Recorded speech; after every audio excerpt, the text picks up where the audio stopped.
G'day, we're David and Paula. Like many people, we've been working hard for many years and we're too young to retire, but we've decided to take a gap year from work. We've bought a new van and we're doing a lap right around Australia.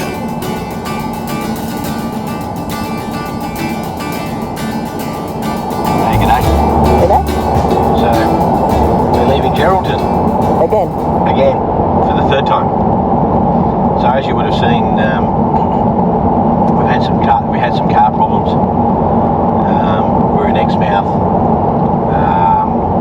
Well, we were heading to Carragini, as you know, and we got a red car warning. The car got put into limp mode. We lived our way back to Nanatara Roadhouse, started the sequence of events, and I'll do a more fulsome video in the equipment series on the whole car and the issue. We covered ourselves to Exmouth.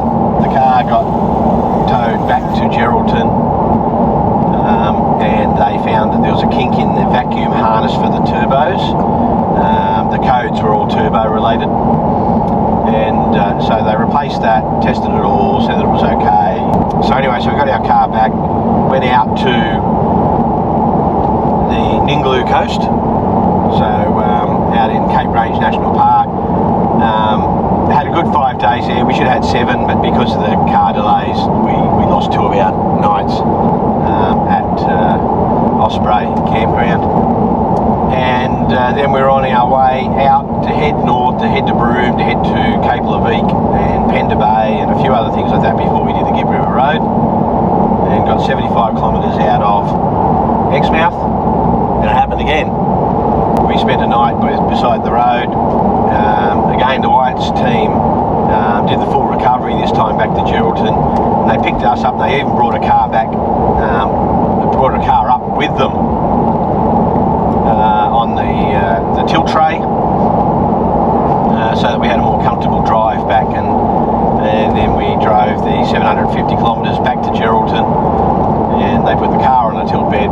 And this time Land Rover did actually authorise to tow the van back as well, which as it works out has been much more sensible. But anyway, been a long delay, and I'll cover more of the details of the repair and the issues with all that in the equipment series. But we ended up 2 weeks in the caravan park at Geraldton. The car's now fixed. It required both the turbos to be replaced. And then we spent 1 extra day, within that 2 weeks, we spent 1 extra day in Geraldton rather than just getting straight on the road after the repair. Had the discussion with the Whites, and we decided to hook the van up and do a 300 kilometre test drive up to Kalbarri, I think about 310 kilometre loop, and just test this time with the full load on the car, and that went well. The guys then did the final checks and made sure that no other codes had been triggered. We headed back, packed everything up, and then the next morning, we're on the road, and as I say, the third time out of Geraldton. So now we've got to put in some serious yards. We've lost some of our bookings, but we still want to try and get up to Cape Levit and Cygnet Bay. The guys up there have been good. They actually allowed us to keep it as a credit and to rebook. In addition to the couple of months delayed start, we've essentially lost the best part of another month, on this trip. So let's hope that that's it. And fingers crossed, touch wood. We're all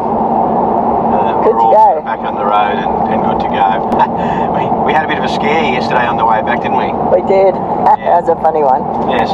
We were coming back to Geraldton, and just as we hit the major roundabout coming back into Geraldton, bang, the warning light flicked up on the screen and my heart jumped into my mouth. And I sort of thought, oh no. And then as it worked out, it was just the fuel warning, just to tell us that it was time to fill up again. But just goes to show, we'll take a few hundred kilometres, I think, and a few days of constant driving, I think, to get the confidence back. But anyway, we'll do what we're going to do. Head north, get the trip back on track.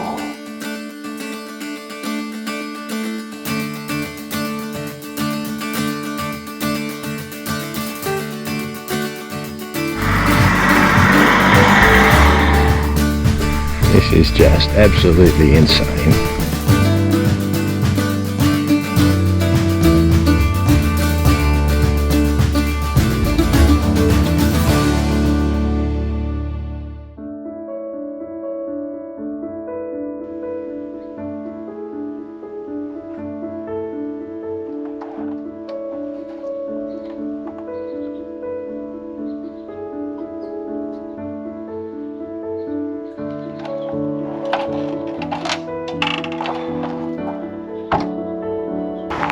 Good morning.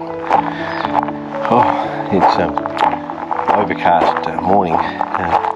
We're on the northwest coast highway, heading north.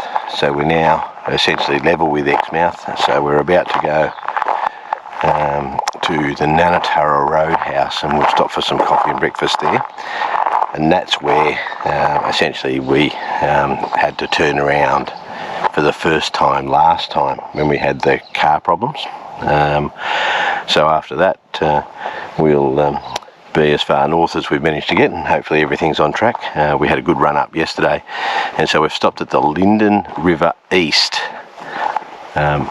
roadside rest area, and it's good. It's a good little free camp.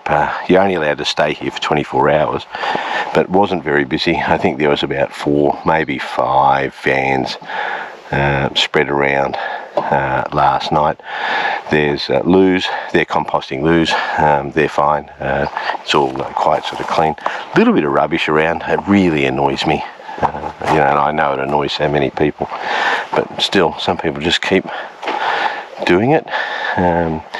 But you know, and there's bins here and everything, so there's absolutely no excuse for it. But anyway, beautiful morning, very quiet, absolutely no water in the river this time of year. But good night's sleep, barely heard the road trains coming through.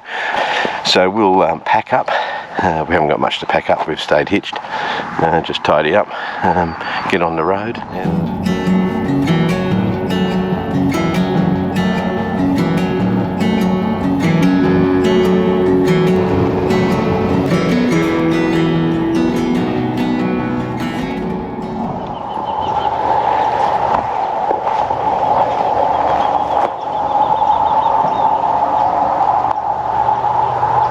Good morning.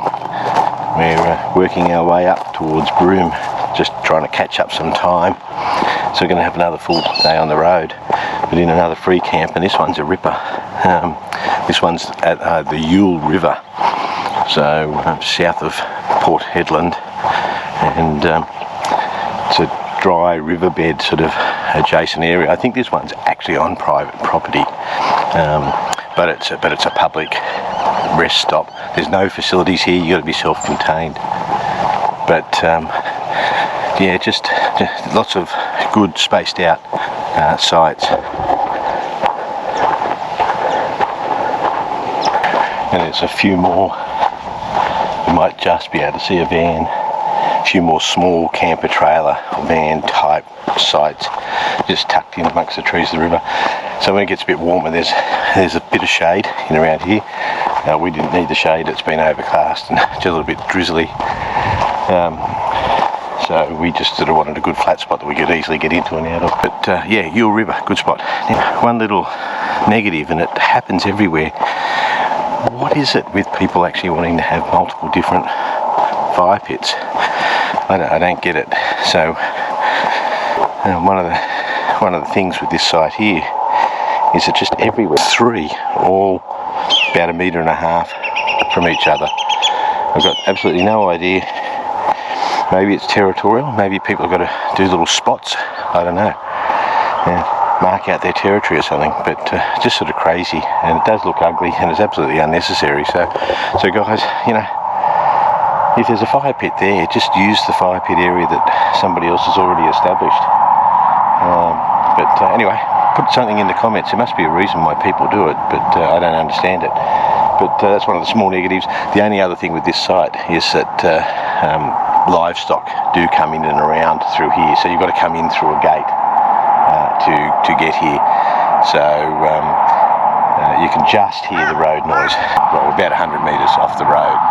So But yeah, anyway, so we'll hit the Frog and Toad and see how close to Broome we can get. Get out of here. I'll watch you going out. Beautiful campground we were at tonight. Beautiful. Look at all those beautiful gums. Haven't seen any of the cows, but there goes Dave.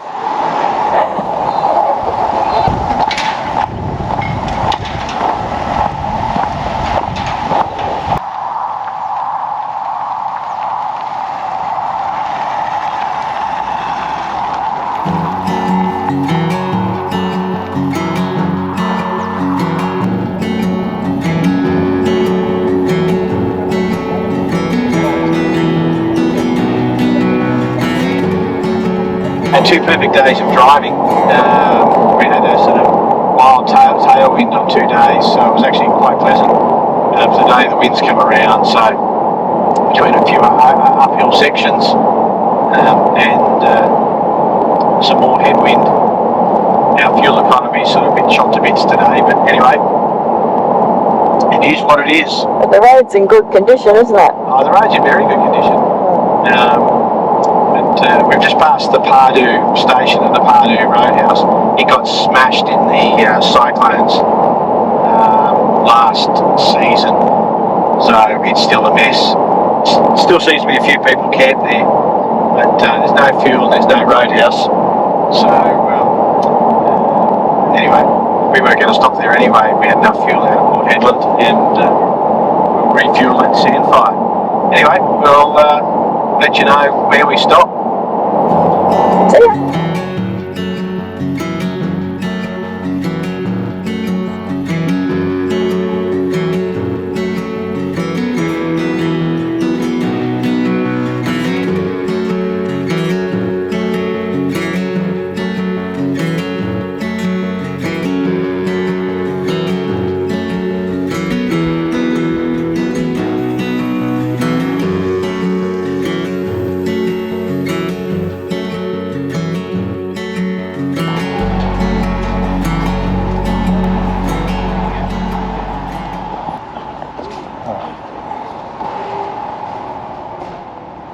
So this is Sun Pictures, which is an open air cinema and goes back a long way in the area and still operates. We haven't actually got to watch a movie here. We've been to Broome a couple of times.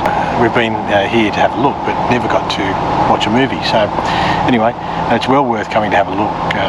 And they're interesting story about how the hierarchy used to operate and who got to sit where in the day. Obviously not that now, but the best seats always used to be the pearling lugger captains, and the industry sort of good burgers of Broome, right down, and regrettably, there was a fair bit of segregation in relation to race in the early days. So again, no longer the case, but it was the way that it was at the time. But still an operating open air picture theatre. And I think the only other one that I know of is the one at Winton. But in the comments, tell me if you know of any others operating in Australia. And this is in the Chinatown area of Broome. And you really got to come down here. Yeah, we like this part of Broome. You just got to avoid the pearl shops, because guys, that'll cost you a fortune. Take it from me. Where you can find some cafes, shops, shopping, those sorts of things.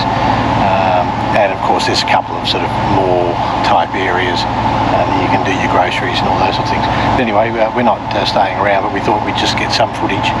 And if you haven't been to Broome before, then you should actually come to places like this. Spend a few days in and around Broome and across Cable Beach, and even do a camel ride or something like that. Interesting place, and we like it.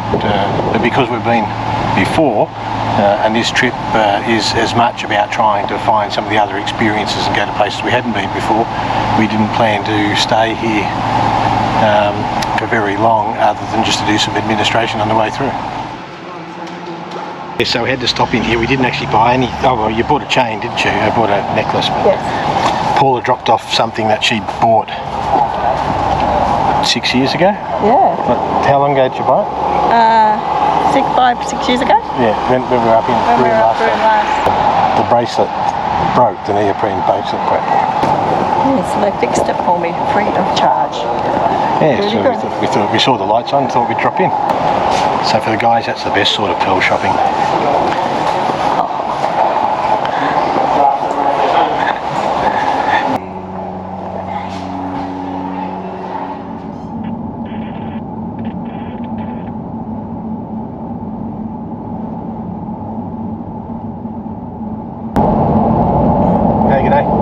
G'day, g'day.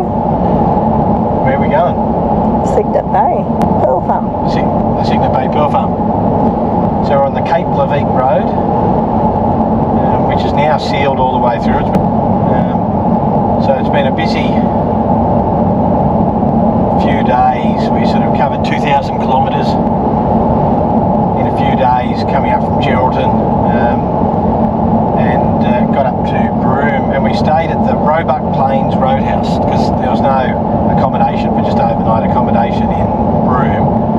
We didn't want to stay in Broome. We've been to Broome before, but we went in, we did some shopping, topped up, did some groceries and things. Head north now, and slowly but surely we're getting back on track after the car breakdown. And the Roebuck Plains Roadhouse, it was good, wasn't it? It was good. We had a really good meal last night. Yeah, it's a bit tight, you know, the caravan park, but the parking area, but it's pleasant. There's a little bit of shade, it's grassed, and they water it, and they've got plenty of water, so they sort of said, you know, you're welcome to wash your cars and wash your vans and those sorts of things. We didn't wash them because we knew we were going to drive, but we did sort of hose some of the worst of the dust off while we were there. Unfortunately, got a bit of water. We think in either the rear light or maybe even the trailer plug, and it was causing one of the rear tail lights to blink. But it seems to have dried out now. So we'll see how that goes with the Gibb River Road, because there's going to be plenty of water there. But anyway, we've got about 2.5 hour drive up the Cape Levit Road to Cygnet Bay. And thumbs up to the Cygnet Bay team. They were really good when we had to do some rescheduling. We didn't have many bookings, but that was one of them. And they helped, they rescheduled without cancellation fees and those sorts of things, which is sort of one provider who I won't go into. He just basically took the money and said, you know, too bad, so sad. Yeah. But anyway, so good, pleasant drive, hopefully, up to Cape Levit. We'll see you at Cygnet Bay. Yeah.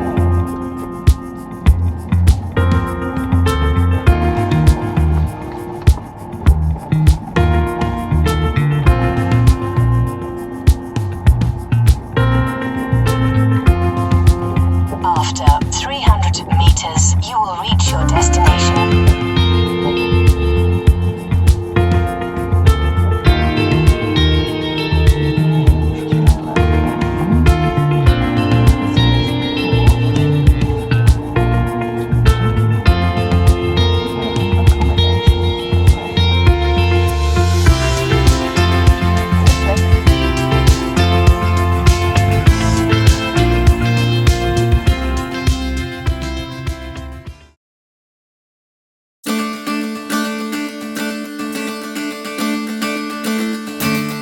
Stay tuned. In the coming episodes we explore Cygnet Bay, learn about pearl farming, visit the remote former Sunday Island mission with traditional owners, and then we make our way to the Gibb River Road, putting the Defender in the zone to the test.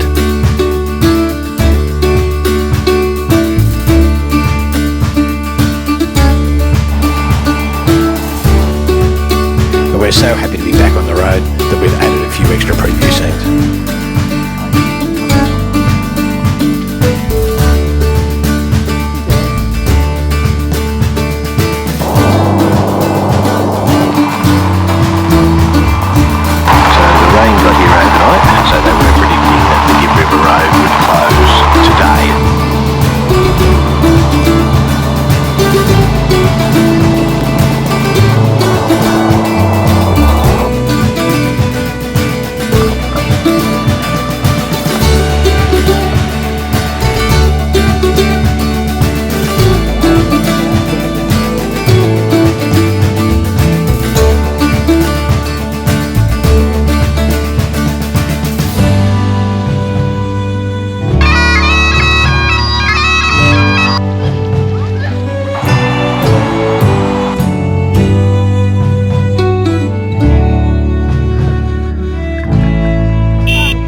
Again, thanks for joining us.